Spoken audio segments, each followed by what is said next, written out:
Hello and welcome to today's lesson from the world's leading experts in confinement, our prison residents.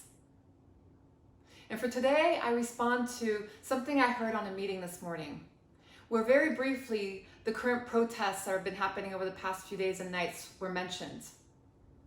And in that context, this one person said, "I'm as white can be. This isn't my story."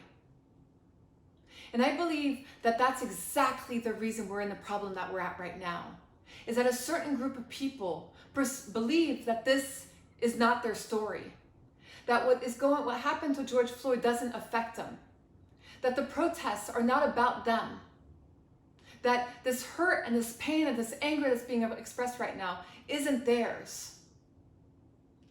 And they are considering themselves to be separate from that.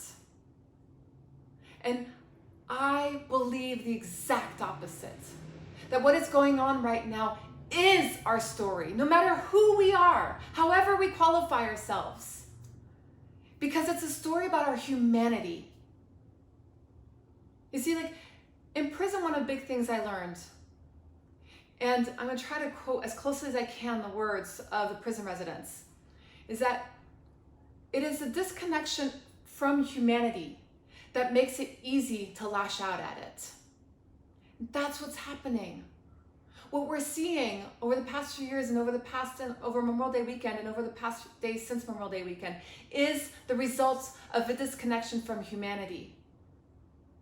People take actions thinking they're superior to another.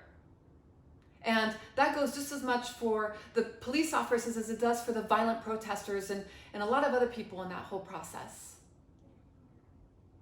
They think that their voice and their actions and their thoughts matter more than another person's. And yet, what the prison residents have taught me is that as much as the disconnection from humanity is the problem that underlies our separation, our isolation, and therefore the violence that exists towards one another, well, the solution is, quote, simple. It's to reconnect to that humanity.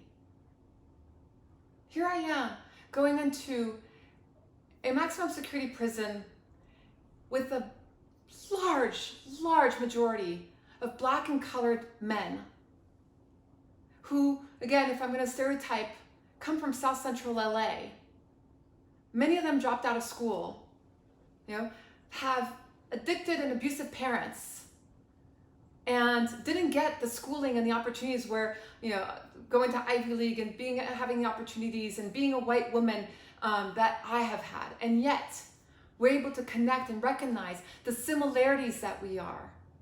That it is not our skin color and our socioeconomic backgrounds that separate us. What brings us together is our humanity, our love for each other, and our commitment to growing and becoming even greater human beings than we already are. I mean, on my team, I have gang members from opposite gangs that have sworn to kill each other. And yet they're able to, again, see the humanity in the other person and recognize that they're so much more powerful together than they are separate. So it is time right now for us to move past that disconnection in humanity and to move into recognizing that we are no different than the other person. I am no different than that violent protester. I'm no different than that peaceful protester. I'm no different than the counter protesters that might be there. I am no different than that police officer.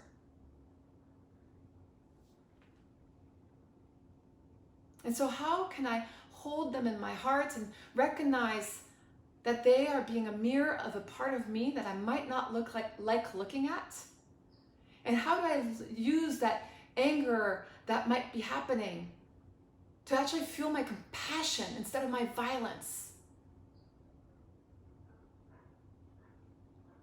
Recognize the humanity in each of us. And that dissolves the disconnection in humanity. And it becomes impossible to lash out at others. With that, have a brilliant day.